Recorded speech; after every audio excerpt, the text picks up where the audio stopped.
Parliament లో ప్రతిపక్ష party నాయకుడైన రాహుల్ గాంధీ గారు పార్లమెంట్ సమావేశాలు జరుగుతుంటే పార్లమెంట్ లో మాట్లాడలేక పార్లమెంట్ లో ఒక సమస్య మీద అబ్బో ఇక్కడ కేజీ చీరలు కొంటే అర కేజీ చీరలు ఫ్రీ అంట. మంగళ్య షాపింగ్ మాల్ కేజీల్లో సేల్ టన్నుల్లో ఆనందం.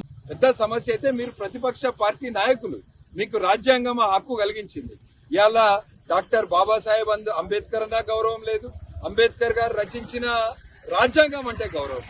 పార్లమెంట్ లో ఒక ప్రతిపక్ష పార్టీ నాయకుడిగా మాట్లాడాల్సింది పోయి ప్రధానమంత్రి గారి ఇంటి ముంగట పోయి కాంగ్రెస్ పార్టీ నాయకులు ధర్నా చేయడం చాలా సిగ్గుచేటు.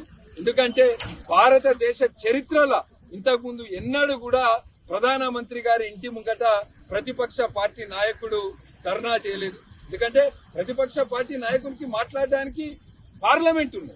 పార్లమెంటులో నీట్ పేపర్ లీక్ మీద చర్చ పెట్టడానికి ప్రధానమంత్రి గారు సిద్ధంగా ఉన్నారని చెప్పారు.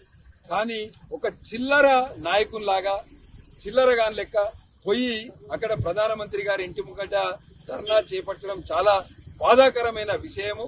రాహుల్ గాంధీ గారికి నిజంగానే నీట్ పేపర్ సమస్య మీద మాట్లాడాలనుకుంటే రాహుల్ గాంధీ గారు పార్లమెంట్ లో మాట్లాడాలి. ప్రధానమంత్రి ఇంటి ముంగటికి పోయి ధర్నాలు కాదు చేయాల్సింది.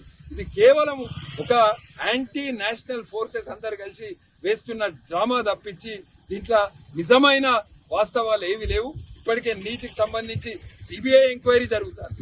13 మంది అరెస్ట్ అయినరు, పరీక్ష మళ్ళా నిర్వహించారు, రిజల్ట్స్ వచ్చేసినాయి.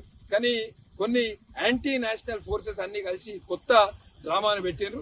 నిన్న ప్రధానమంత్రి గారి ఇంటి ముంగట రాహుల్ గాంధీ గారు చేపట్టినందుకు ఇలా భారతీయ జనతా పార్టీ తరఫున రాహుల్ గాంధీ గారికి వ్యతిరేకంగా ఇవాళ లక్షపేట నాయకులందరూ కలిసి నిరసన తెలియజేశారు.